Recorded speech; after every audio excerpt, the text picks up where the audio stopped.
Ah, Fat Boy. One of the most fun overclocks in the game by far. There's something about hearing the followed by that is so satisfying it never gets old. This video is going to go over how to use the Fat Boy effectively so you can unleash its DNA splitting goodness on all of the bugs and hopefully not your teammates. Let's look at how to build the PGL so that you can use the Fat Boy effectively.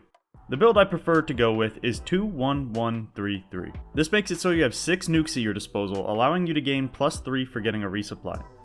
Each ammo increasing modifier here gives you 1 more ammo for the Fat Boy, so taking either of them off will result in you only getting 2 ammo back for resupplying. Something important to note is that the AoE modifiers do not affect the radius of the radiation that the Fat Boy leaves behind, so they aren't really worth taking unless you want the initial boom of damage to be a higher number.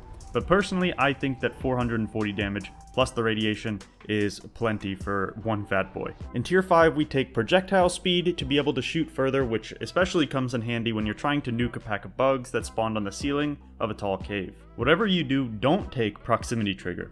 You've got a better chance of eliminating somebody off your friends list than taking out the bugs. Now we can get into some gameplay to talk about when to use the Fat Boy. First and foremost, you want to make sure that you and your teammates will be clear of the blast radius, both initially and for a long while after as the radiation persists. It's good practice to pull out your laser pointer if you're unsure of your fellow dwarves' location before committing to a Fat Boy shot.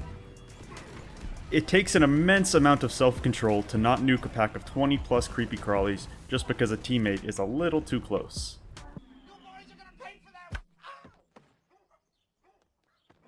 You hit that guy! He shouldn't have been standing there.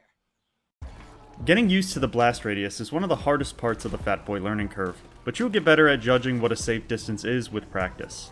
Some things that you should consider before letting loose nuclear devastation are as follows. Are there enough bugs for me to get value and satisfaction from this war crime? Is the radiation going to deny an area that my teammates or myself need to be in soon? Are more bugs going to path into the radiation zone to maximize the effect of my nuke?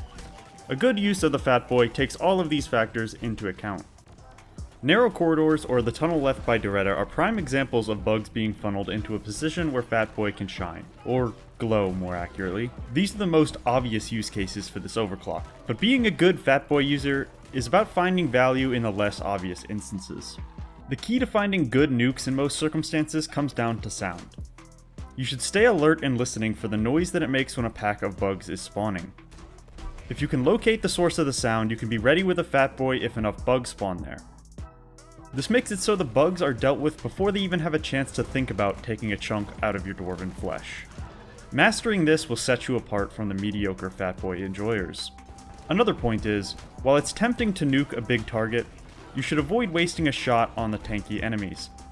Although Fat Boy may seem like a good option to do a big chunk of damage, it's best utilized to take out many smaller bugs and to use the other tools at your disposal to handle the high health enemies. That's all there really is to this overclock. Practicing the advice that I give in this video will take your bug annihilation to the next level. Make sure to hyperprop that like and subscribe button and have fun irradiating the caves.